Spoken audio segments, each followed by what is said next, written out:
Hello hi అండి అందరికీ ముందుగా హ్యాపీ సండే.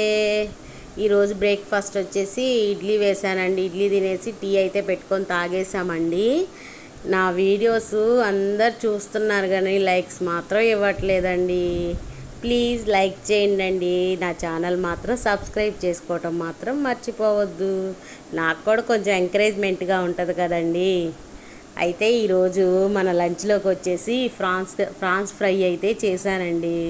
నేను ముందుగా ఫ్రాన్స్ని ఉప్పు పసుపు వేసి కొంచెం ఆయిల్ వేసి ఉడకబెట్టేశానండి. ఫ్రై చేసుకోవడానికి ముందుగా నేను ఎప్పుడూ ఇలానే చేస్తానండి.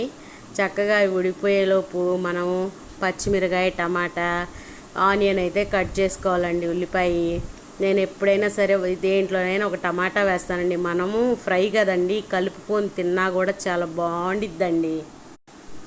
టమాటా వేస్తే మంచి టేస్ట్ కూడా వస్తుందండి. నేను ఇక రసం కూడా పెట్టానండి. ఫ్రై చేశాను కదండి, రసం వీడియో నెక్స్ట్ పెడతానండి. దీని తర్వాత ఇక అవి వేగిన తర్వాత ఆనియన్ పచ్చిమిరకాయలు టమాటా వేగిన తర్వాత ఇక రొయ్యలు అయితే ఉడకబెట్టుకున్న రొయ్యలు అయితే దాంట్లో వేసానండి. ఎందుకంటే అల్లం వెల్లుల్లి పేస్ట్ నేను ముందుగా వేయలేదండి.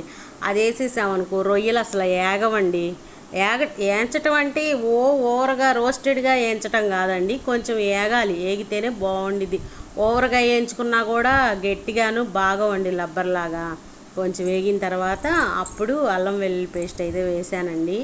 వేసిన తర్వాత అది కూడా కొంచెం మంచిగా వేగిన తర్వాత టేస్ట్కి సరిపోయినంత ఉప్పు అండి. అంటే ఆల్రెడీ మనము ఉప్పు వేసి ఉడకబెట్టాం కదండి. కొంచెం ఉప్పు, కొంచెం కారం అయితే మాత్రం కారం మంచిగా వేసుకోవాలండి. కారం మా వారికి కారం పిచ్చండి. కారం అయితే వేసాలండి మంచిగానే, టేస్ట్కి సరిపడినంత అయితే మాత్రం వేసానండి. తర్వాత అయితే మాత్రం ఇక ధనియాల పొడి అయితే మాత్రం చెక్క లవంగాలు ధనియాల పొడి కలిపి నేను ఎప్పుడు కొట్టుకొని పెట్టుకుంటా కదండి. ఇక అదైతే మాత్రం చల్లేసానండి. ఫైనల్గా అయితే కొత్తిమీర అండి బాబు. ఇక అన్నీ నాన్ వెజ్ అంటేనే కొత్తిమీర అంటేనే నాన్ వెజ్. అంటే వెజ్లో కూడా వేసుకుంటాంలేండి, దీంట్లో మరీ ముఖ్యంగా వేసుకుంటాం కదండి.